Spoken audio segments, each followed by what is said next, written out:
Poder Judiciário está, após a Constituição de 1988, comprometido em assegurar a cidadania no Brasil. E no caso da Justiça do Trabalho, esse compromisso está voltado para o trabalhador. O propósito da Justiça do Trabalho é assegurar o trabalho como valor que fundamenta a República Brasileira. O Brasil, ele teve uma gênese autoritária nas relações trabalhistas. Nós tivemos um período muito longo de escravidão no Brasil e o fato da relação de trabalho ser permeada pela escravidão criou uma matriz de autoritarismo. E esse grande dilema de você poder assegurar aquele que trabalha a condição de pessoa é que foi o grande desafio do direito do trabalho no Brasil. Então, o que Getúlio Vargas fez para o Brasil quando ele instituiu uma consolidação, uma reunião das leis esparsas que já existiam? Ele criou o que a gente chama em direito de um conjunto de normas que possibilitaram implementar a industrialização no Brasil. Então, na década de 20, na década de 30, nós tivemos muitas rebeliões no Brasil. Isso não é muito divulgado, né? Então, qual foi a genialidade de Vargas? Ele tinha que estimular a industrialização, mas ao mesmo tempo ele tinha que descobrir uma fórmula de acabar com as rebeliões. E ele engendrou um sistema sindical que possibilitava ele interferir para nomear o líder sindical que fosse favorável ao governo e, através desse líder sindical, controlar a massa trabalhadora. Então, vejam como é que foi o esquema. A CLT deu grande número de direitos individuais, mas caçou os direitos coletivos. E o que eu tenho agora, fazendo um corte de quase um século, no final do século XX, começo do século XXI? Eu tenho uma demanda muito grande por direitos coletivos. Então, veja, como começou a se constatar que as questões de meio ambiente são questões coletivas, né? Era necessário que a reparação também fosse em âmbito coletivo. Então, nós temos a figura da ação civil pública, ajuizada pelo Ministério Público do Trabalho, em que se requer exatamente isso. Ora, como houve um dano coletivo, como no caso da Shell, BASF, né? Como no caso da Vale, se há um dano coletivo, é necessário que a reparação seja destinada também àquela coletividade. E, de preferência, não só com a índole de reparação, de ressarcimento, mas também com a índole, com o escopo promocional, ou seja, de que algo bom seja feito para a comunidade. O processo contra a Vale, que foi recentemente julgado, ele foi desencadeado através de uma notícia jornalística que o procurador, então oficiante, Dr. José Carlos, teve conhecimento de um acidente ocorrido no pátio de estocagem da Vale aqui em Marabá.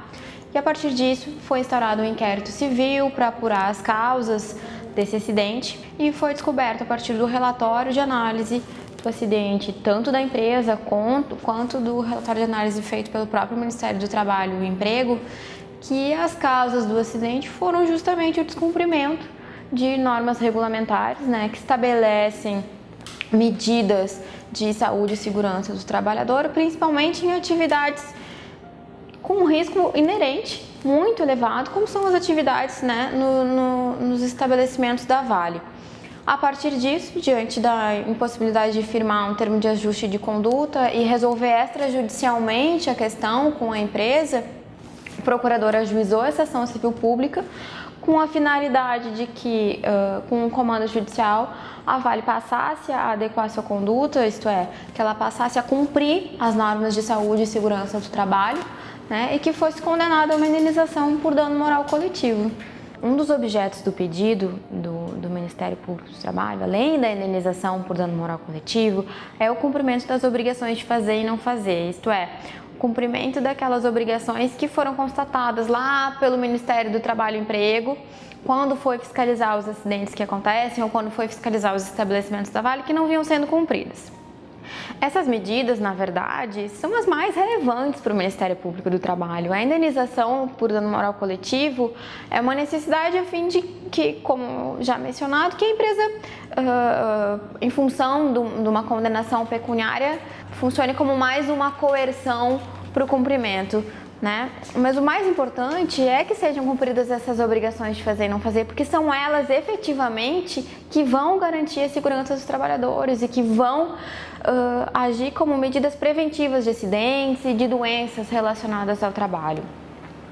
As multas decorrentes das ações ajuizadas pelo Ministério Público do Trabalho e as indenizações por dano moral coletivo, elas muitas vezes são destinadas a projetos que visam justamente a dar amparo para esses trabalhadores, como o projeto da Casa de Cabanagem aqui em Marabá, que faz o acolhimento desses trabalhadores resgatados, projetos da Comissão Pastoral da Terra, projetos do Ação Integrada, que justamente visa oferecer capacitação e oportunidade de emprego para esses trabalhadores resgatados.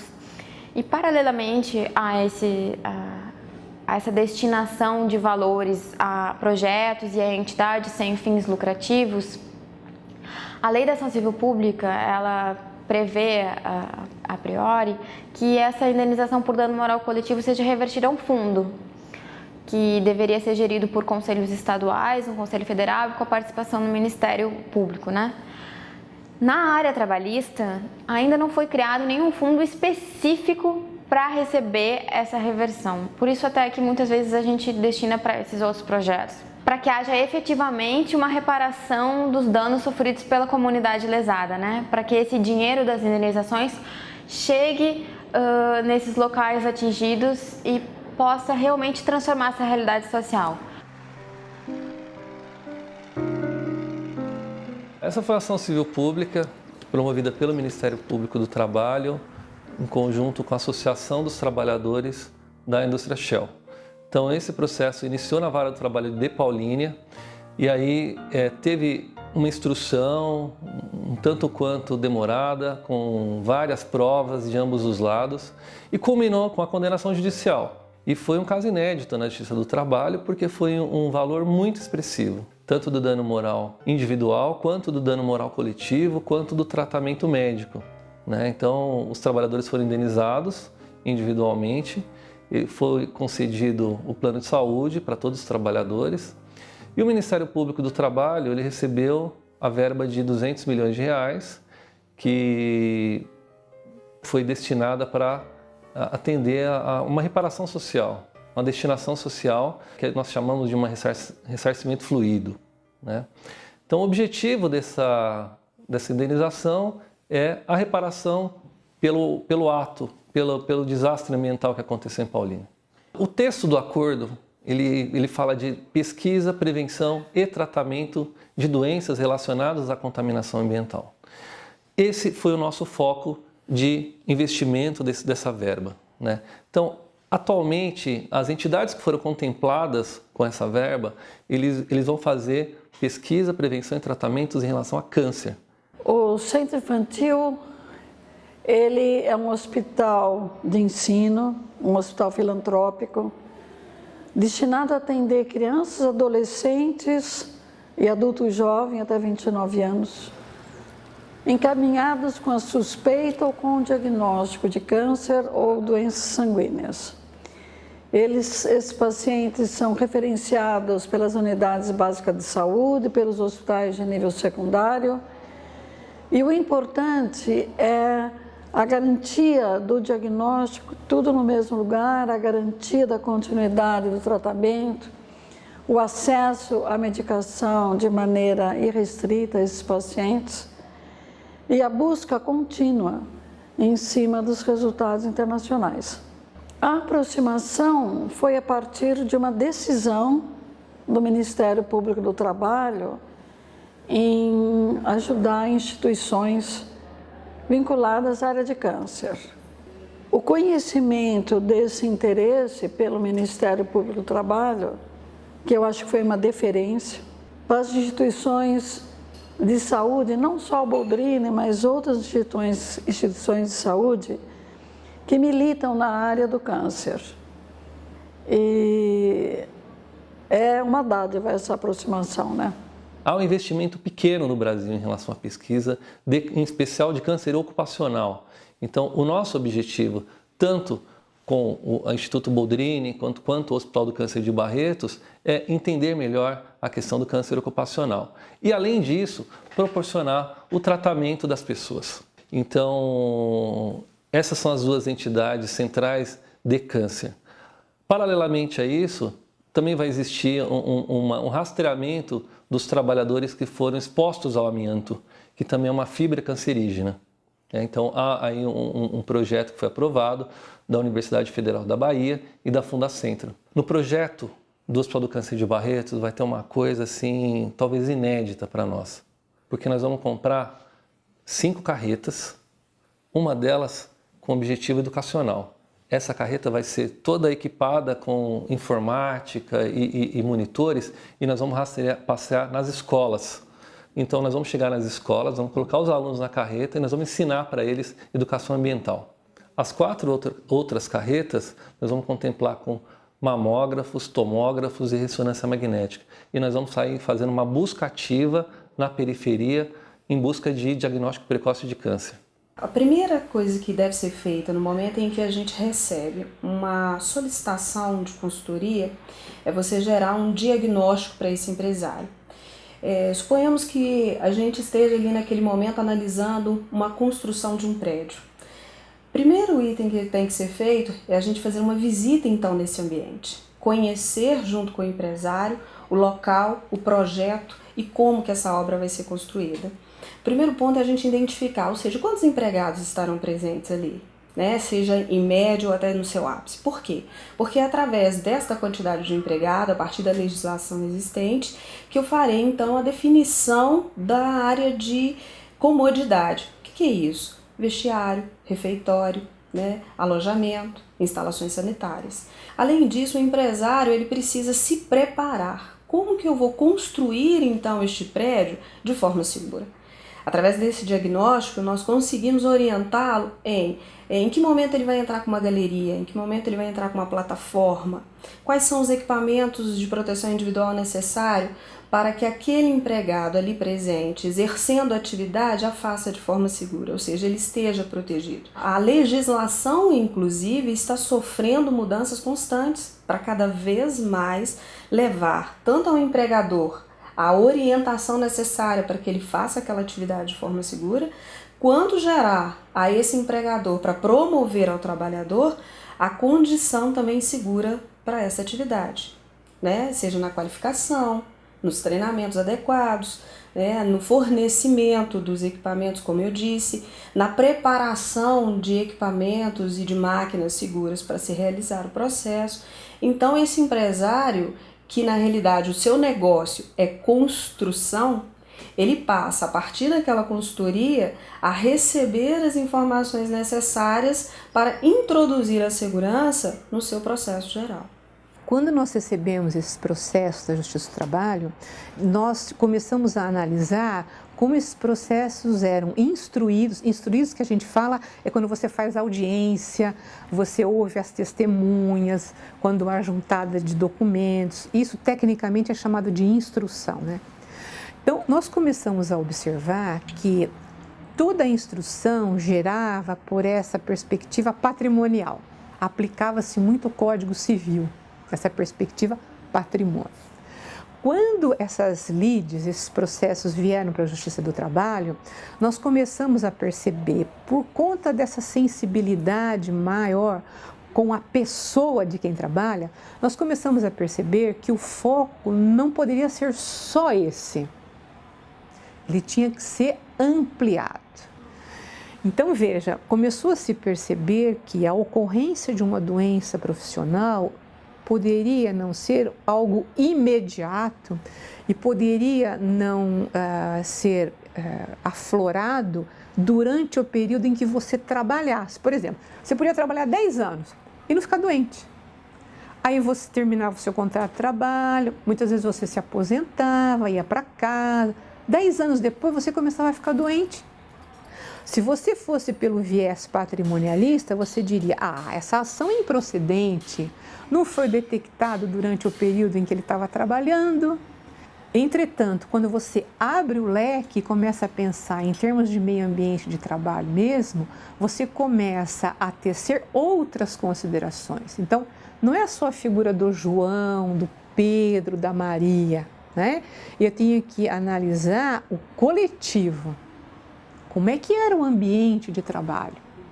E é por isso que as investigações, os laudos técnicos, começaram a abrir o espaço e conseguiram fazer uma relação de causa e efeito entre o que ocorria no ambiente de trabalho e as patologias que estavam se apresentando, em sua grande maioria ligadas ao câncer, diferentes tipos de câncer. Uma outra empresa, ela sofreu uma fiscalização da Gerência Regional de Trabalho e Emprego de Camaçari no ano de 2010.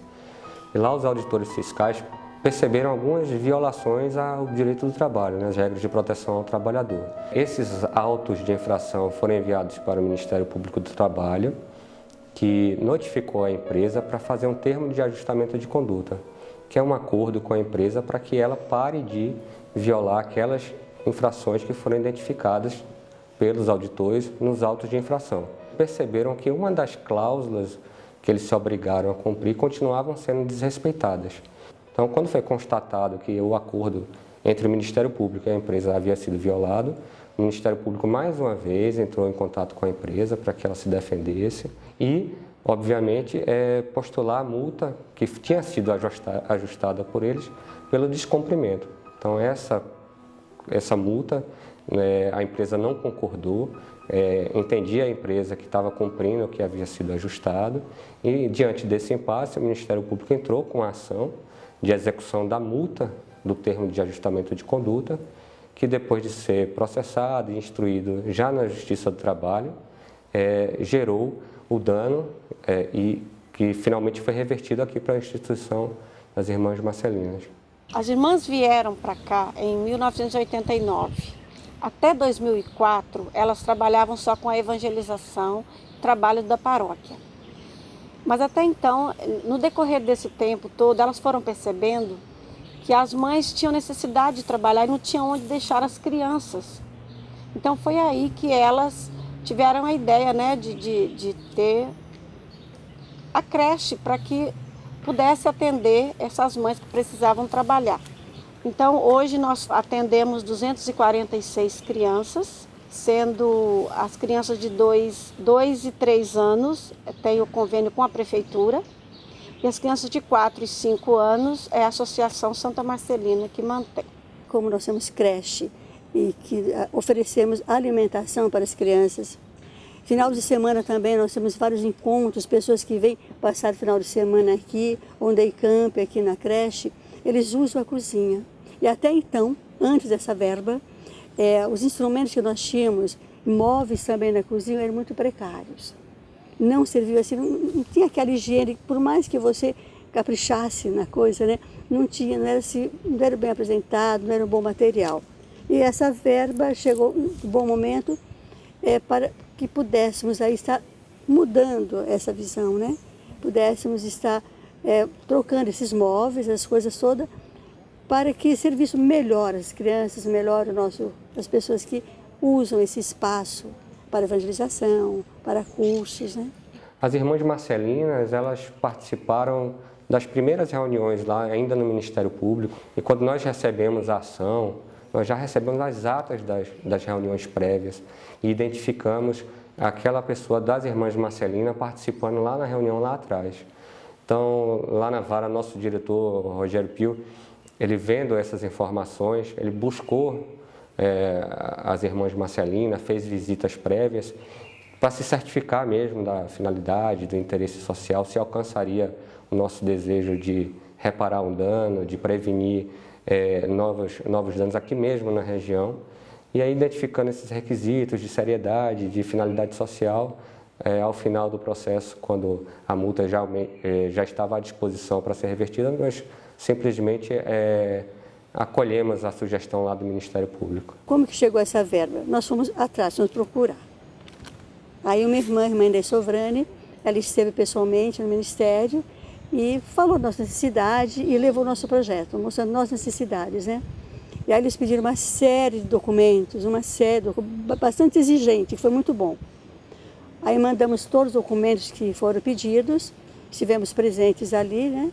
E aí eles analisaram e liberaram essa verba para nós, né? E tanto é que depois que liberaram, a gente precisava sempre que chamava, estávamos presentes, levando notas fiscais, orçamento e comprovando que foi comprado, tudo assinado, tudo assim muito sério, muito transparente. Isso para nós foi ótimo, porque para nós também isso dá uma certa segurança, né?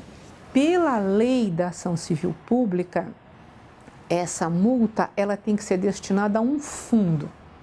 E o fundo que até hoje tem as especificações que a lei exige é o FAT, que é o Fundo de Amparo ao Trabalhador. Entretanto, se detectou que se você destina essa multa ao FAT, ela não retorna à comunidade lesada, porque o FAT ele sustenta o sistema de seguro-desemprego e ultimamente o FAT ele tem sido utilizado pelo BNDES para a concessão de alguns empréstimos. Então, ele não ressarce a comunidade que sofreu a lesão. Se a gente hoje analisar o cenário de segurança do trabalho no nosso país, eu vejo que 3 pilares são essenciais para se promover uma mudança, que seriam os sistemas, comportamento e liderança. Quando a gente está falando de sistema, nós estamos falando de máquinas, nós estamos falando de infraestrutura, né? E nós estamos falando também de um pátio industrial hoje dentro do nosso país que não é novo, né? Mas a nossa legislação é. Então, no momento em que o empresário ele tem que fazer a adequação desse parque à nova legislação, o custo disso é muito alto. Então, ele entende muitas vezes que pagar uma autuação, às vezes vinda pelo Ministério do Trabalho, seria muitas vezes mais fácil para ele naquele momento, né? Então, isso hoje também afeta quando a gente está falando de sistema. Entender a forma correta de corrigir isso, né, para que você não seja autuado e se entenda que essa legislação ela vem para agregar segurança, né, seja um empregador, seja um empregado nesse processo, é uma mudança de mentalidade que tem que acontecer. Continuando nessa visão do pilar, eu vejo que o segundo e mais importante seria o comportamento. Por que comportamento? Porque é através do comportamento, da educação do trabalhador, é que a gente realmente vai conseguir mudar a condição que está acontecendo hoje, né? Nós estamos vivendo um momento em que uma grande quantidade de jovens estão chegando ao mercado. Jovens estes, inclusive, que não têm um conhecimento ou uma preparação adequada, eles não têm uma vivência, né? E existe uma grande quantidade de profissionais experientes se desligando, então, desse mercado. Então, como transferir esse conhecimento, né, desses profissionais experientes para esses jovens? Somente através da capacitação e da educação. E quem vai fazer com que seja o sistema rode corretamente, de acordo com esse desenho, com esse projeto feito no início, que esse trabalhador execute de acordo com o que ele foi realmente capacitado, é o nosso terceiro pilar, que é a liderança. Ou seja, é esse líder que responde por este trabalhador, é que vai fazer com que esse sistema de processo, essa gestão do processo operacional aconteça de forma segura, né, e principalmente da forma adequada.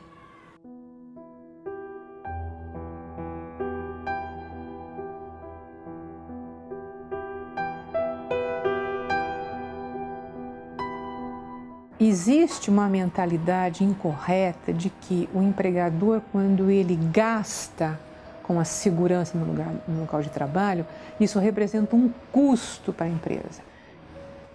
Esta é uma falsa verdade. Não há um custo, isso representa um investimento. Porque se o empregador colocasse na ponta do lápis o que ele perde com o trabalhador afastado, com as faltas ao trabalho, né, com a necessidade de remanejar a equipe, ele chegaria à conclusão que quando ele investe num meio ambiente seguro, isso resulta em benefício também para a atividade produtiva. O que nós vemos hoje, os trabalhadores se submetem a condições degradantes, se submetem a condições de risco, porque eles nunca ouviram falar nada a respeito. Eles nunca ouviram falar que algum ato no ambiente de trabalho pode salvar a sua vida, ou pode evitar uma surdez ocupacional, pode evitar uma cegueira, pode evitar algum dano que ele vai carregar para o resto da sua vida. Então, a educação ambiental é fundamental para que nós construamos uma sociedade consciente dos seus direitos e deveres, que nós construamos uma sociedade de pessoas que podem dizer não a algumas agressões. É o que nós chamamos do direito de resistência. As pessoas têm o dever e o direito de evitar um dano contra si mesmo.